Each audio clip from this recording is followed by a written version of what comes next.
ब्रह्ममुरारिसुरार्चितलिङ्गं निर्मलभासितशोभितलिङ्गम् जन्मजदुःखविनाशकलिङ्गं तत्प्रणमामि सदा शिवलिङ्गम् देवमुनिप्रवरार्चितलिङ्गं कामदहन करुणाकरलिङ्गम् रावणदर्पविनाशकलिङ्गं तत्प्रणमामि सदा शिवलिङ्गम्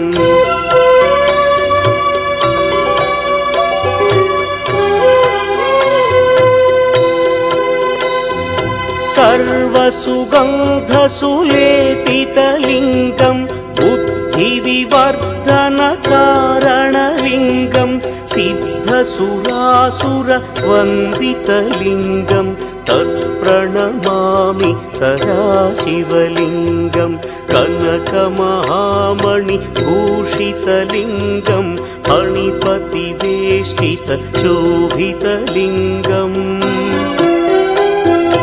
दक्षसुयज्ञविनाशनलिङ्गं तत्प्रणमामि सदा शिवलिङ्गम् कुङ्कुमचन्दनलेपितलिङ्गं पङ्कजहार सुशोभितलिङ्गम्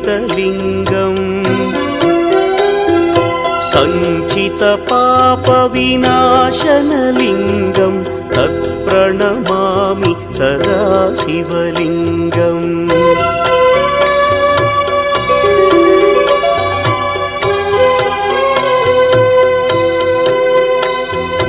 देवगणार्चितसेवितलिङ्गं भावैर्भक्तिभिरेव च लिङ्गं दिनकरकोटिप्रभाकरलिङ्गं तत्प्रणमामि सदा शिवलिङ्गम् अष्टदलोपरिवेष्टितलिङ्गं सर्वसमुद्भवकारणलिङ्गम्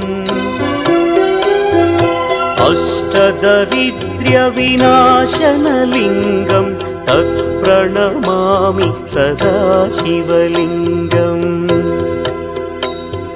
सुरगुरुसुरवरपूजितलिङ्गं सुरवनपुष्पसदार्चितलिङ्गम् परमपदं परमात्मकलिङ्गं तत्प्रणमामि सदा शिवलिङ्गम् लिङ्गाष्टकमिदं पुण्यं यः पठेच्छिवसन्निधौ शिवलोकमवाप्नोति शिवेन सह मोदते।